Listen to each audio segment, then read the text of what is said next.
আসসালামু আলাইকুম। কেমন আছেন সবাই? আশা করি ভালো আছেন। আলহামদুলিল্লাহ আমিও ভালো আছি।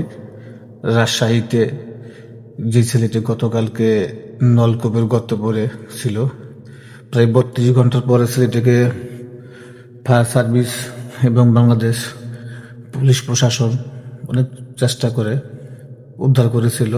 হাসপাতালে নেওয়ার পর ছেলেটি মারা গেছে। সবচেয়ে কষ্টকর বিষয় হলো ছেলেটার নাম হলো সাজি।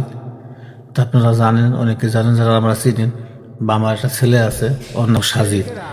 যখন গতকালকে নিউজটা দেখছি আমার কাছে খুব খারাপ লাগছে, কারণ প্রত্যেকটা বাপ মাই তার সন্তানকে অনেক ভালোবাসে। যেরকম আমি আমার সন্তানকে ভালোবাসি, ওই বাপ মাও তার সন্তানকে ভালোবাসে।